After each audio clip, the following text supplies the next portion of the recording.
축하드립니다. 네. 많이 힘드시죠? 그죠? 그래서 제가 빨리 20분 제가 주어줬거든요. 최대한 빨리 좋은 정보 드리고 갈 거고요. 그 저번에 혹시 그 지원자 설명회 때 오셨던 분들 계실까요? 조금 중복되는데 여기 살짝 있어가지고 그거 좀 감안하시고 좀 부탁드리겠습니다. 네, 일단 이거 많이 들으셨죠? 네, 축하드립니다. 네, 저는 이제 이렇게 세 가지 꼭지로 말씀드릴 거고, 일단 저에 대한 간단한 소개, 그 다음에 서울외고 영어가 어떻게 되는지, 그래서 어떻게 수업을 할 건지를 말씀드리겠습니다. 저는 이런 사람이었는데 1년 동안 이렇게 돼가지고 다시 이제 삶을 해야 되는데 너무 못 살고 있고요. 지금 이제 원장님께서 말씀해 주셨던 것처럼 저는 이제 메가스터디에서 계속 있다가 이제 대치명이 이제 중계 캠퍼스로 오면서 서울외고 맡게 됐고요. 그리고 이제 지금 이제 서울외고 1학년 학생들 계속 이제 이어가고 있는 중이고, 그리고 저는 이제 메가스터디에서는 지수종합반 그렇게 하고 있고, 윈터부터는 노량진 메가스터디에 이제 고등부 대신까지 하고 있고요. 설명 아까 들으셨겠지만 저는 이제 4학년 때 공부 열심히 해가지고 임용고사에 덜컥 붙어가지고 공립고등학교에 교사로 한 11년 하다가 이제 아시잖아요? 그 힘듦이. 그래서 못하겠겠다 이래가지고 던지고 나온 케이스인데 좀 장단점이 있는 것 같습니다. 그리고 저는 이제 고등학교 교사였을 때 전국연합 학예평가 검토위원 돼가지고 학예평가를 어떻게 만들어지는지도 봤고요. 그 다음에 이렇게 했을 때 출제위원들이 그 의견을 받아주는 것도 경험을 받고, 그건 조금 이런 것도 경험을 받고, 그 다음에 대기업에서 운영하고 있는 혹시 네이버에 그 어디가라고 치면 들어가시는 사이트 아시는가요? 네, 거기서 온라인 상담교사를 이제 2년간 하다가 이제 정리하고 학원으로 나왔습니다. 제가 그 지원 설명회 할 때는 선점 5월 희생 요거를 시작했거든요. 영어 과목이라고 하는 거를 선정할 것이냐 아니면 희생할 것인가 요거를 시작했어요. 근데 그러기에 너무 이제 부담스러운 얘기가 이제 있을 것 같아가지고 조금 바꿨거든요. 서울외고에서의 영어는 어떨 것 같습니까? 그러니까 우리가 중학교에 다녔을 때 혹은 서울외고를 지원할 때까지 영어에 대해서 그 느낌이 어떠셨어요? 좀 할만하고 그냥 영어는 좀 이제 먹고 들어간다 이런 걸로 이제 학교에 입학하거든요. 근데 딱 보는 첫 번째 중간고사의 평균이 50몇 점, 60점이에요. 그러니까 난생 처음 영어에 든 점수를 뭐 47점, 53점을 받아보는 거죠. 왜 그렇게 될까요? 너무 쉽게 되면 다 뭐 할까봐, 100점 맞을까봐 어쩔 수 없이 어렵게 됩니다. 그럼 그랬을 때 학생들이 받는 충격은 어마어마해요. 만약에 스페인어과를 많이 전공을 한다고 했을 때 스페인어 점수를 못 받으면 그 시작을 같이 하는 친구들이기 때문에 괜찮아, 같이 할 수 있어 이렇게 됩니다. 근데 영어의 뒤통수를 딱 맞아버리면 완전 좌절하더라고요. 그 친구들하고 상담을 했을 때 어떤 느낌이냐면, 선생님 저 처음 시험 봤는데 40몇 점 받았어요. 그래, 그럴 수는 있겠지. 근데 저 다른 친구들보다 너무 영어를 못하는 것 같아요 이러더라고요. 아니야, 그럴 거였으면 너 서울외고 갈 수 있겠냐? 좌절감이 너무 심하다. 그래가지고 제가 지원자를 위한 설명회 할 때는 선점 5월 희생, 우리가 선점을 해버리고 희생은 다른 사람들 시키자 이런 걸 했었는데 너무 이제 무서운 말인 것 같아가지고 영어에 대한 그 위치가 이런 거예요. 그래서 국어, 코리언이기 때문에 어느 정도 풉니다. 그래서 쉽게 나와요. 국어는 선생님이 보실지 모르겠지만 학생들 얘기를 했을 때 국어는 풀만하다고 합니다. 수학은 모든 학생들이 다 뭡니까? 어려워하는 외계어예요. 네, 수학은 어려워하고, 외국어는 뭡니까? 시작하는 입장이기 때문에 그렇게 타격이 없어요. 근데 영어는 내가 믿었던 영어가 이렇게 됩니다. 그 영어에 대한 중요성이 전혀 엄청 크다고 생각하고 시작할 건데요. 이제 시작하셔야 됩니다. 서울외고의 영어라고 했을 때 중학교와 당연히 다르겠죠. 당연히 다를 것 같고 일반고와도 다를 것 같은데 어떻게 다를 것인가, 그리고 내신, 생활기록부, 정시, 수능 어떻게 될 것인가라고 하는 고민이 많이 갖고 계실 텐데요. 당연히 중학교 때와는 다르죠. 왜냐하면 중학교 때 제가 옛날에 분당에서 중학생들 가르칠 때는 교과서 2개 외우고 프린트 한 5장 외우면 다 시험 100점 받을 수 있었어요. 근데 지금 일반계 고등학생들 들어보시면 아시겠지만 교과서 2개 기본, 그 다음에 참고서 한 반절, 그 다음에 학력평가 하나, 2개 이렇게 들어갑니다. 근데 시험이 너무 어려워서 기본적 평균이 너무 낮습니다. 근데 서울외고 자체는 범위는 작아요. 좀 이따 제가 보여드리겠지만 18개 지문이 답니다. 근데 그것만 나오는 게 아니라 그 이외, 즉 범위에 없는 시험 범위들이 막 나와요. 알려주지 않은 거. 그런 것들이 한 11, 12개 나오거든요. 거기서 다 나뉘어집니다. 급해가지고 말이 좀 꼬이는데, 수시에 잘 간 학교예요. 네, 정시가 이제 조금 준비를 안 하고 수시를 잘 갈 수 있는 학교인데, 그 이유는 뭐냐면 학교에서 내신 성적을 기본적으로 들어보시면 아시겠지만 3, 4등급 정도 일반계 고등학교 맞는 그것보다 서울 외고에서 3, 4등급 맞으면 더 높은 단계의 대학을 갈 수 있다는 건 들어보셨죠? 근데 이게 조금 바뀌긴 합니다. 왜냐면 올해 1학년 때부터 5등급제로 바뀌었기 때문에. 근데 확실히 서울 외고에서는 수시로 보낸 학생들이 많기 때문에 선생님들이 다 알고 계세요. 그래서 우리 학생들도 지금 겨울방학쯤 됐을 때 학교에서 생활기록부 관련된 활동들을 열심히 하더라고요. 그래서 정시보다는 수시 이렇게 하고, 또 어떤 패턴이 있냐면 제가 지금 재수종합반에 학원을 하고 있잖아요. 그랬을 때 뭐 고양 뭐지 고띵 외고, 대땡 외고, 뭐 상상고 되게 많습니다. 근데 그 학생들이 정시로 돌아온 친구들이 많이 있어요. 그럼 그 친구들하고 상담했을 때 너 왜 외고 나왔는데 수능 봐? 아, 알고 계시잖아요. 뭐 저 2학년 때 포기했어요. 잘 축구했대요. 뭐 했냐? 축구했대. 여자애들 뭐 했냐? 공부했는데 안 했다고 하더라고요. 그 친구들은 재수하면 또 좋은 대학 갑니다. 기본적으로 하는 게 있어가지고. 하지만 우리는 수시라고 하는 기회가 한번 왔기 때문에 가지고 가셔야 됩니다. 요렇게 되는데 그 5등급제로 바뀐다는 거 많이 들어보셨죠? 5등급. 지금 1학년에 서울외고 학생들을 242명이 놓고 봤을 때 기본적으로 1등급부터 9등급까지 했을 때 4등급에 해당되는 학생들이 96명이었어요. 그러니까 예전에는 96명 정도만 하면 4등급 나오고 일반계 고등학교 1, 2등급이 가는 대학교에 지원할 수 있었거든요.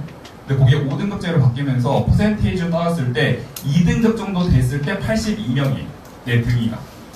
그러면 옛날에는 3, 4등급 정도가 돼도 조금 좋은 대학 찔러볼 수 있을 거라고 했는데 이제 등급 체계가 바뀐 이상 몇 등급 이상은 맞아야 될 것 같습니까? 2등급 이상 무조건 맞아야 돼요. 근데 지금도 막 선생님도 상등급이에요. 아, 3등급이면 3등급 대학 못 가. 잘 가던데요? 그건 아닙니다. 그래서 2등급 정도는 잘 맞아주셔야지만 되는 거고, 그렇게 되려면 적어도 한 80점? 넉넉 잡아 50대 안에 들어가요. 그건 좀 그게 어려울 수 있으니까 미리 공부를 해두는 게 좋겠다. 그 2학기 때만 놓고 보면 중간고사와 기말고사의 지금 범위가 지금 동일하거든요. 아까 말씀드렸던 것처럼 범위의 내에 있는 게 18지문. 그러니까 빠른 독해, 바른 독해 유형편이라고 하는 능률에서 나온 책이 있는데 18지문밖에 나오지 않습니다. 그럼 빠바라고 들어보셨죠? 빠바라고 들었을 때 그 교재의 난이도가 엄청나게 어려운 건가요? 그냥 기본적인 거예요. 그래서 저 8개는요, 18개는 정말 시험에 다 나와요. 근데 시험에 다 나오는데 요 다음 페이지 보여드리겠지만 내신 그 범위 내에서의 그 시험의 유형은 다 어법, 어휘 이런 거 나와요. 다 틀리게. 왜냐면 애들 다 외우니까. 근데 그 시험 범위 했을 때 외부 지문 30에서 50% 출제합니다라고 나오는데 저기에 범위는 알려주지 않습니다. 그래서 저도 다 하나하나 찾아봐가지고 EBS 수능 특강 IT였구나, 올림푸스였구나. 그 다음에 기말고사 때는 정말 좀 욕이 나올 정도로 좀 화가 났던 게 뭐냐면 고3 EBS 파이널 문제 나오더라고요. 틀리게끔 내는 거죠. 틀리게끔. 이렇게 된다. 그래서 내신 범위는 다른 일반계 고등학생들보다는 훨씬 적다. 18개 마음만 먹으면 이틀이면 다 칩니다. 내용은. 근데 그것만 시험에 안 나온다는 거. 그거 이제 생각하시는 거고. 그 다음에 요 중간고사 때는 서술형이 나오거든요. 뭐 다를 수 있겠지만 중간고사 때는 서술형이 나오고 기말고사 때는 서술형 없이 객관식으로 30문항이에요. 그럼 똑같이 18개 지문이 있지만 외부 지문이 아까 중간고사 할 때는 11개, 그 다음에 기말고사 때는 12개. 근데 중간고사 할 때 11개였던 이유가 뭐냐면 그 내신 범위를 주어졌던 문제에서 2개 문항이 출제 같이 됐어요. 그래서 11개가 나왔던 거고 12개 정도를 맞춰주면 돼요. 그럼 결국에 말하면 거의 한 50% 가까이 외부 지문이 나오거든요. 저기서 등급이 바뀝니다. 네, 바뀌어요. 요거 이제 중간고사 때였는데 지금 제가 보시면 붉게 표시되어 있는 것 자체가 외부 지문의 시험 범위고요. 그 다음에 녹색으로 되어 있던 게 내부 지문이었는데 지금 내부 지문에서는 제가 아까 말씀드렸던 것처럼 18문항 다 나왔어요. 근데 거기서 다 어법, 영영풀이, 어휘 이런 게 주로 나왔고 다른 것들은 풀만 했습니다. 그리고 외부 지문에서는 대입파악이라고 해서 기본적으로 알고 있는 주제 제목 요지 없죠. 그냥 학생들이 이 지문의 난이도 자체가 어려우니까 학교에서 너 이거 주제 찾을 수 있어? 던져줍니다. 그래도 못 찾아요. 고3 지문 던져주는데 1학년 학생들 어떻게 풉니까? 그죠? 그래서 그런 게 있었다. 그래도 어법은 또 나오더라. 외부 지문에서. 그 다음에 요번에 이제 기말고사 이제 범위였거든요. 기말고사 때 보시면 내부 지문에 똑같이 어법, 영영풀이, 어휘가 나왔지만 요번에 특이하게 일치 문제 한글로도 줬고요. 그 다음에 대입파악 문제도 나왔습니다. 그리고 외부 지문에서 대입파악 위주로 냈다가 이제 빈칸 추론 네 문제를 왕 냈어요. 이것도 대입하기 하나 일종이 하거든요. 그럼 제가 이렇게 생각해 봤을 때 그 중간고사보다 기말고사가 약간 쉽게 느껴졌을 거거든요. 그 1학기 때도 그랬고요. 그리고 1학기 때 제가 이제 그 지원자 이제 들어오신 분들 이제 보시면 아시겠지만 요거 이제 1학기 중간고사였거든요. 그러니까 모두 고르세요가 다였어요. 그러니까 어법상 틀린 건 몇 개일까요? 1개, 2개, 3개, 4개, 5개.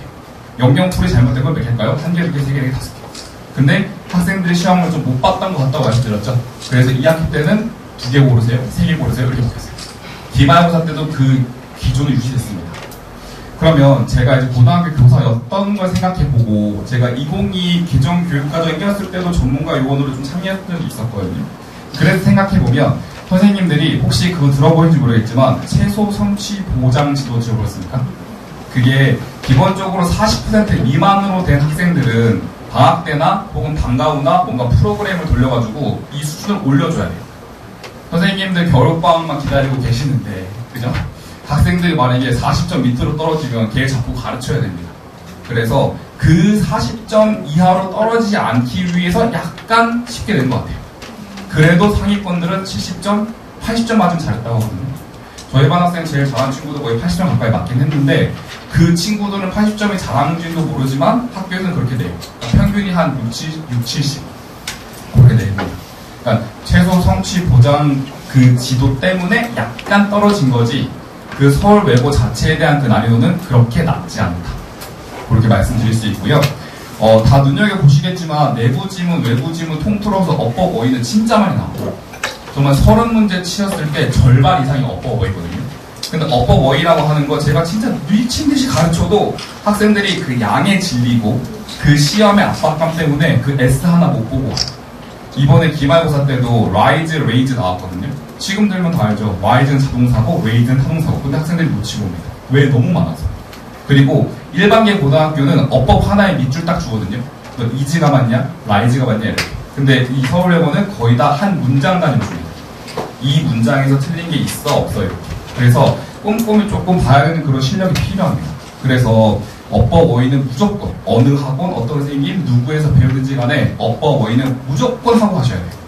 그래야 상위권을 찍고 간다는 생각을 하고 이제 들으시면 되실 것 같고 여기 아까 말씀드렸던 것처럼 1학기 때는 거의 다 모두 고르세요였거든요. 근데 학생들이 조금 못했었어요. 평균이 나왔어가지고 2학기 때부터는 2개 고르세요, 3개 고르세요, A, B, C 이렇게 막 바뀌었습니다. 기말고사 문제에서 조금 제가 특이한 걸 좀 갖고 왔는데 그 어법에 대한 설명이 들어왔어요. 그러니까 기본적으로 S가 맞니 틀리니 이걸 달달달 외우니까 학생들이 조금 맞는 경향이 보였거든요. 그러니까 이제는 왜 맞아? 이렇게 물어봐요. 이거 뭐가 생략됐는데? 너 위치아가 생략된 거야? 대의아가 생략된 거야? 이런 거 물어봅니다. 그래서 어법에 대한 거는 실제 학생들이 설명할 수 있을 정도 그렇게 이제 공부하셔야 되고요. 그 다음에 제가 아까 말씀드렸던 것처럼 그래도 다 틀리면 안 되니 우리 일치불이치 뭐야 한글로 줬습니다. 이건 다 맞아봐야 돼요. 이런 거 좀 특이했고 또 좀 특이했던 건 뭐냐면 애들이 좀 공부를 못하는 건지 아니면 선생님들이 겨울방학에 일을 더 안 하시려고 하는 건지 점수를 주고 싶게 하기 위해서 그냥 밑줄에 그냥 단어 주고 단어 찾기 나왔어요. 이런 거 너무 쉬운 거거든요.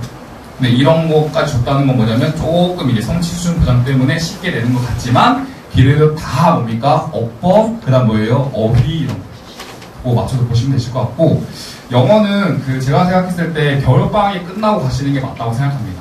왜냐면 수학이나 국어나 뭐 탐구나 이런 과목 같은 경우에는 위계성이라는 게 있어요. 이거 배워야지 저거 배워야지 저거. 국어는 우리가 코리안이기 때문에 너무 쉽게 생각하지만 막상 깨지는 것도 국어입니다. 너무 어려워요. 근데 영어는 어느 정도 수준만 이제 채워놓고 가면 할 수 있거든요. 할 수 있어요. 근데 우리 학생들이 제가 학생들하고 상담을 막 하고 있을 때 중학교 때 그렇게 잘하던 친구가 외고 가서 왜 영어를 못하지? 라고 하는 거에 좀 첫 번째 느끼는 건 뭐냐면 좀 게으릅니다. 근데 그 게으른 이유가 뭐냐면 내가 영어는 할 줄 알거든요. 제가 아까 말씀드렸잖아요. 우리가 영어 때문에 중학교 때 스트레스 받은 게 크게 없었어요. 그래서 좀만 하면 될 것 같은데 라고 해서 꽝 깨지고 옵니다. 근데 학생들이 두 부류예요. 저 할 수 있어요. 근데 못해요. 안 하니까. 또 하나는 좌절합니다. 여학생들이 많이 좌절해요. 선생님 저 안 될 것 같아요. 저 일반계 보고 가고 싶습니다. 너 지금 일반계 보고 가면 애들하고 싸울 수 있겠어? 좀 힘들 것 같습니다. 그래서 끝끝내 계속 가는 거예요. 외고. 근데 그렇게 영어 과목이라고 하는 것 자체가 조금 나의 전략 과목이 될 수 있으려면 지금 한 달 반, 두 달 있잖아요. 1, 2월. 그때 빡신해가지고 가서 기본적으로 선정을 하고 가시는 거 추천드리고, 그럼 이제 어떻게 공부를 좀 해야 될까라고 하는 거 이제 말씀드리면 끝날 것 같은데, 기본적으로 세 가지입니다. 영어 독해는 고 2, 3 수준의 외부 지문까지 뚫을 수 있는 독해력이 필요해요. 그러니까 18번부터 45번에 해당되는 학력평가의 유형이 다 다르잖아요. 그거에 맞춰가지고 본인이 어떻게 풀 수 있는지에 대한 전략이 다 있으셔야 돼요. 그러니까 이거 문제 풀어봐 이랬는데 처음부터 쫙 읽어요. 그러면 걔는 계속 똑같은 방식으로 문제 풉니다. 그러면 거기 중간중간에 오답이 다 들어있어요. 무슨 말이 이해됩니까? 근데 빈칸 추론 같은 경우에는 중요한 거 타겟팅하고 그 다음에 생각 정리한 다음에 좀 찾아서 읽자. 그러면 답이 조금 더 보기 쉽거든요. 그런 것들이 좀 필요하고요. 그 다음에 어법 구문 자체는 이게 S가 붙었니 안 붙었니 보다 조금 깊숙하게 이거 왜 나한테 물어보는 거지? 라고 하는 출제자가 생각하는 그 수준까지 가셔야 돼요. 그래서 제가 맨날 공부할 때 학생들한테 야 여기 유징이라고 하는 거 여기 밑줄 뭐 물어보는 거야? 그러면 남자애들 여자애들 유징이요? ING요? 이럽니다. 그럼 그 뭐냐고 그러니까 ING? 또 이래요. 그게 뭔 소리예요? 제가 이 밑줄을 물어보는 이유는 뭡니까? 분사 물어보는 거잖아 이거거든요. 동사잖아 이렇게. 근데 학생들은 그 생각까지 하지 않고 ING인데 자기가 아는 건가 그렇게 하기 때문에 조금 어려움이 있기 때문에 그거까지 공부를 하셔야 되고, 어휘 같은 경우에는 그 필수 영단어라고 하는 거는 집에 있는 단어장이면 다 됩니다. 뭘 갖고 계시면 다 돼요. 근데 고난도 어휘라고 하는 것 자체가 되게 어려운데, 제가 이제 저번에도 말씀드렸지만 시간이 너무 오버하면 안 되니까 메인테인이라고 하는 이런 것 자체가 저는 고난도 어휘라 생각해요. 저게 왜 고난도야? 메인테인 무슨 뜻으로 알고 계시죠? 유지하다. 근데 이게 수능이나 학력평가에서는 주장하다라고 의미로 쓰였거든요. 그러면 요 학력평가나 수능이나 이런 것들을 많이 본 선생님, 저는 재종반 학생들이랑 맨날 하는 짓이 이겁니다. 그럼 이렇게 봤던 선생님이 얘들아 메인테인은 유지하다 뿐만 아니라 주장하다야. 근데 똑같은 뜻으로 컨텐츠라고 하는 게 많이 나오고 search라고 하는 것이 많이 나온다까지 확장시켜주는 것 자체가 고난이도 어인 것 같아요. 우리가 막 설사병, 이거 설사병 하면 다 뭡니까? 별표 줍니다. 당뇨병 다 줘요. 근데 애들이 그 고난이도 어휘랍시고 다 그런 것만 외우고 있어요. 시험에 안 나오는데. 그래서 요런 것들을 요렇게 설명할 수 있는, 요게 요렇게 연결됐을 때 고난이도 어휘다라고 설명할 수 있는 선생님한테 수업을 듣는 게 맞다고 생각해요. 제가 생각했을 때. 제가 내신 기간에 어떻게 공부할 거냐면, 기본적으로 학생들이 모든 지문을 딱 봤을 때 다 분석 가능하게, 기본적으로 어법 어휘 중심입니다. 그래서 5번 정도 돌릴 거예요. 뭐 내용 한번 하고, 그 다음에 틀린 거 찾기 하고, 어법 설명하는 거 하고, 장문하는 거 하고 다 할 거고요. 그 다음 외부 지문이라고 하는 것은 아까 말씀드렸던 것처럼 겨울방학에 기본적으로 성적에 올려놓을 수 있는 논리 독해 할 거예요. 그러니까 대입 파악할 때는 이렇게 보자, 그 다음에 빈칸 추론할 때 이렇게 보고, 순서 찾기는 이렇게 보자 라고 하는 거 다 알려드릴 거예요. 그리고 거기에 맞춰가지고 단어 외우기 할 거거든요. 그리고 고1 같은 경우에는 고2 수준에 맞춰서 문제 줄 거고, 지금 고2 올라가는 친구들한테는 고3 수준으로 수업하고 있거든요. 오늘 개강인데. 좀 그렇게 해가지고 어떤 지문으로 뚫을 수 있는 거 다 이제 할 겁니다. 그 다음에 시험 이제 내신 기간 설명입니다. 내신에 이제 3회차 되기 전에는 제가 실제로 만드는 동형 모의고사. 그러니까 제가 약간 서울외고 교사로 빙의해서, 저도 이제 교사였으니까 이런 문제가 나오지 않을까? 기도하면서 돼요. 저도 이제 맞춰야 되니까. 이렇게 되겠다. 그거 이제 3번 정도 시험 보고요. 그 다음에 실제 학생들의 시험장 가가지고 종락이 한 5분, 10분에 볼 수 있는 그 노트 만듭니다. 거기에 학생들이 공부한 거 다 집어넣어요. 어법, 어휘, 요거는 순서 이렇게 나올 것 같고, 연결사 빈칸 이렇게 나올 것 같고, 이런 것들 다 정리합니다. 그래서 요렇게 마지막 이제 정리본까지 갖고 들어가서 학생들이 공부가 다 되면 요렇게 되어 있는 실제 제가 만든 동형 모의고사로 한 3회 보시고 시험장에 들어가요. 그랬을 때 이제 좀 이제 자랑 조금 하면, 네. 저 왼쪽에 있는 게 실제 시험지고요. 오른쪽에 있는 게 제가 실제 모의고사에 냈던 문제들이거든요. 지금 이제 요렇게 보시면 지금 똑같은 지문에 똑같은 유형의 요런 것들이 지금 다 동일하다는 거 제가 이제 갖고 왔어요. 자랑하려고요. 제 기도발이 먹혔다도 되지만 교사로서 저도 검토원 뭐 하면서 많은 이제 평가원에서 주관하는 이런 것도 가봤었거든요. 약간 이제 비밀스러운 연습이 하지만 그래서 어떤 질문이 이렇게 낼 거다라고 하는 그런 연결고리 같은 것들을 좀 알고 있는 강사인 것 같아요. 그래서 다행히 제가 조금 찍었던 문제들이 좀 많이 나오지 않았었나 라고 하는 걸 설명드리고요. 시험 범위에 있는 지문이 시험에 나오는 걸 찍는 건 쉽습니다. 왜냐하면 서울외고는 18지문이 다 나오니까. 그거를 이제 찍었다고 할 수는 없어요. 근데 그 유형이 이렇게 똑같이 어법으로 물어보는 시험으로 출제됐네가 중요한 것 같아요. 왜냐면 제가 그걸 보고 이거 나오는 포인트가 어법인데? 라고 생각하고 제가 냈을 거 아니에요? 그럼 선생님도 똑같이 어법이 중요한 지문이었지? 라고 하니까 그 유형에 맞는 게 저는 중요하다고 생각합니다. 그런 게 이제 보여드리고 넘어가겠습니다. 자, 그래서 이제 괜찮으실까요?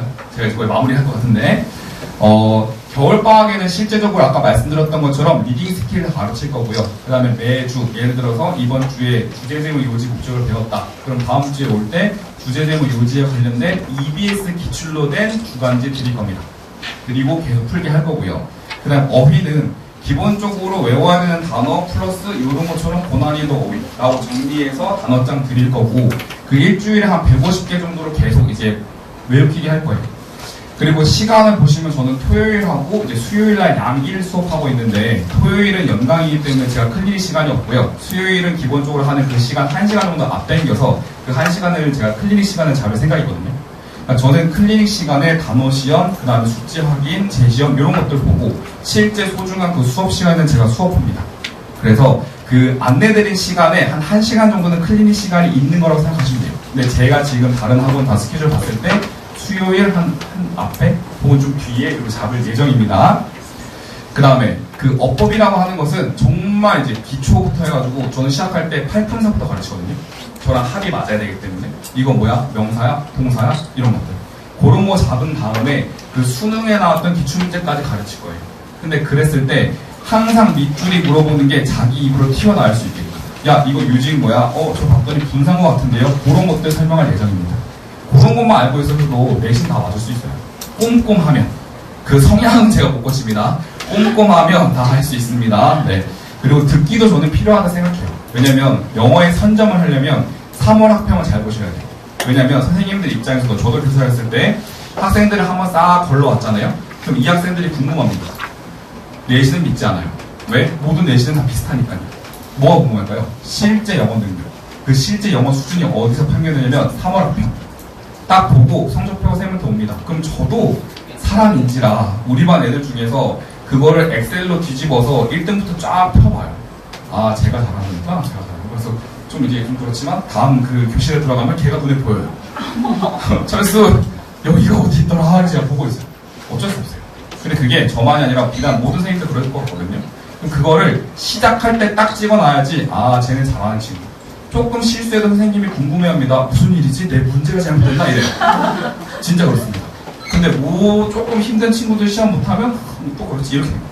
그래서 그런 것들을 좀 자신감이라 생각하는데 그거를 시작할 때부터 잘 가기 위해서 저는 듣기도 할 예정입니다. 저는 담임교사 할 때 제일 재밌었거든요. 애들하고 놀고 상담하고 같이 막 얘기하고 이런 것도 너무 재밌어가지고 지금도 그렇게 하고 있는데 학원 강사로 오면서 그런 점에서 상처를 더 많이 받아요. 나는 너무 주는데 이 친구들은 뭐야 가버렸네? 막 이런 느낌으로. 그래서 항상 이런 마음으로 하고 있고요. 매 시간 뭐 단톡방에 이제 학생들한테 배웠던 내용, 그 다음에 질문할 것들, 뭐 숙제 같은 거 다 올려드리고 부모님들한테는 거의 매주 혹은 매달 레포트 형식으로 드리고요. 그 다음에 부모님께서 혹시 뭐 생활기록부나 이런 것들 상담하고 싶다? 그러면 이제 무조건 연락 주시면 저는 전화 다 받습니다. 그리고 학원 오시는 경우도 있어요. 그래서 그거 저 해드릴 거고 생활기록부라고 하는 것 자체를 저는 이제 많이 가르쳤기 때문에 얘야 너 뭐 하고 싶어? 그럼 A라고 하는 거 싶어? 그럼 이런 활동하는 게 어떻겠니? 라고 하는 거에 대해 있어서 계속 조언을 줄 수는 있어요. 근데 제가 딱 하나 못하는 게 있는데 그 학생의 진로를 결정할 수가 없습니다. 그래서 지금 조금 시간 있으셨을 때 댁에서 자제분들하고 너 뭐 하고 싶어? 너 무슨 과 하고 싶니? 아니 뭐 하면 살고 싶어? 라고 하는 그런 것들에 대한 그 퀘스천을 계속 던져줬으면 좋겠어요. 그거 모르고 1학년 가면 그냥 아무 방향성 없이 공부만 해요. 그럼 그 친구는 대학 가기에 전공 적합성의 방향성이 떨어져요. 그래서 그것만 좀 집에서 해주시길 부탁드리겠습니다. 네, 저는 이렇게 12월 27일 다음 주 토요일 요 정도 시간에 이제 대안을 할 것 같습니다. 그래서 토요일은 3시 30분부터 6시 30분까지 3시간 수업 풀강할 거고요. 그 다음에 수요일은 6시부터 9시까지인데 5시에 할지 아니면 9시 끝나고 1시간 할지 클리닉 시간을 1시간 꼭 넣을 겁니다.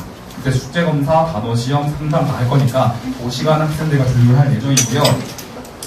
제일 중요한 말인 것 같아요. 제가 학교 교사가 아니니까 강사인 입장에서 여러분들이 드릴 수 있는 드리는 말은 믿고 보내주시면 제가 성적으로 보답해드리겠습니다. 네, 지금까지 위니치였습니다. 감사합니다.